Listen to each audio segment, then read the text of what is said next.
So there are two things which need to be highlighted here. One is that in terms of the dissemination of a more informed kind of historical narrative, objective, scholarly, distance, and not biased, not prejudiced, more scientific, if we can use such a term, is there are two levels. One is the level of the curriculum, school curriculum, college, university. Now, if these are politically motivated, we are going to be in a difficulty.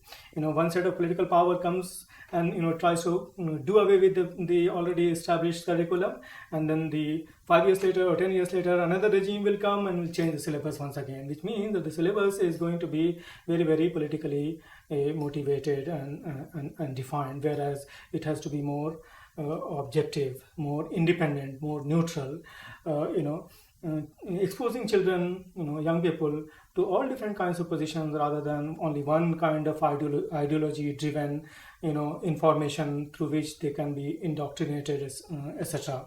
So this has happened in the Indian situation. A political party and its, intellectuals would come, historians or writers, etc., start their own, introduce their own textbooks. A new party will come 10 years later, and ideologues attached to the new party and the government will bring in their own syllabus.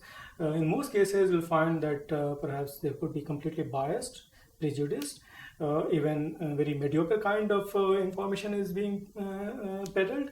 So this has to be corrected. This has to be corrected not only at the level of the school. We know that it has happened with NCERT continuously. It happens with the college syllabus. It happens with the university syllabus.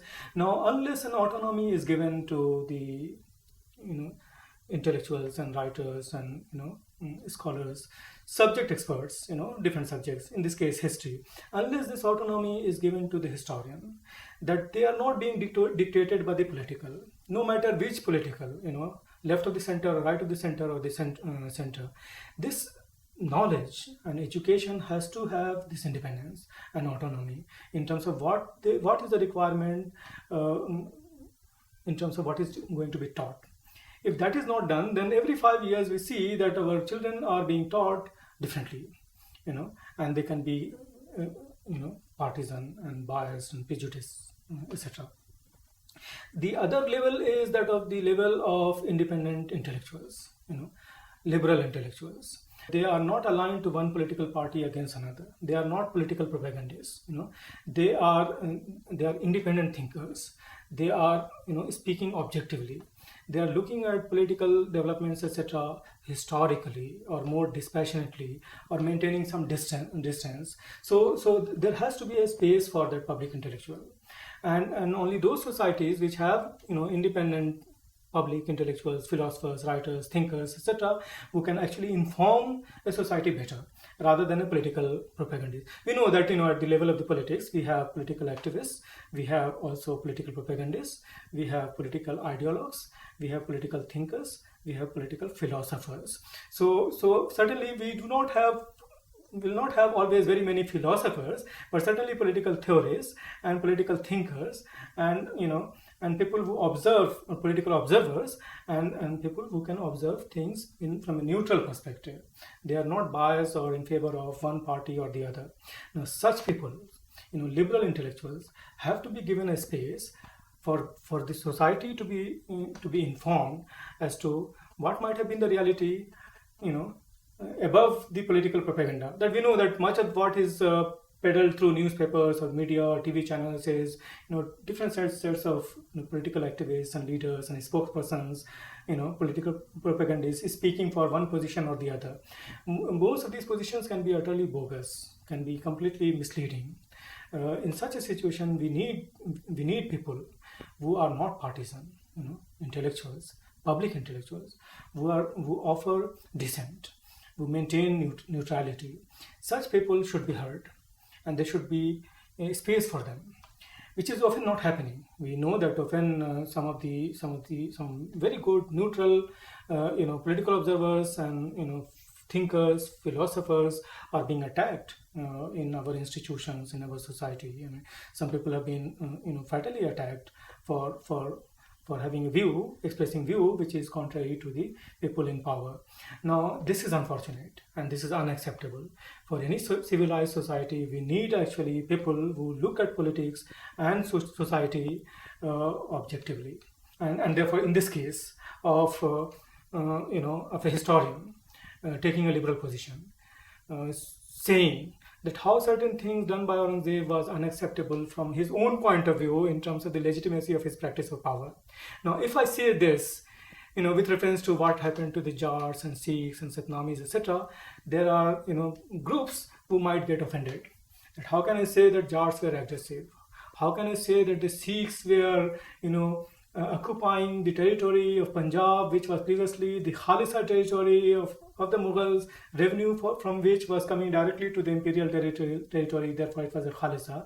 If it was being stopped, certainly the Mughal power will try to go and question and take care of that.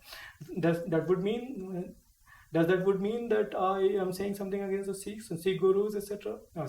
I'm saying something against the Jats, but the political situation is such that the herd sentiment of the people and faith-based accounts and narratives are privileged and not any objective, more historically accurate kind of position.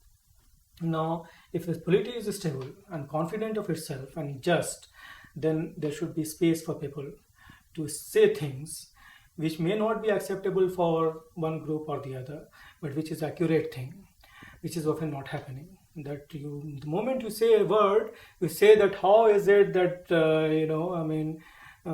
something like a book like Setting Verses, for instance, banned, just to cater to the pressure of a group of people, say Muslims of a particular kind, then next day or next year, or the government changes, another group will come and say that such and such book is hurting our sentiment and it is not acceptable. So Wendy Donige's book can be very easily banned and trashed, etc.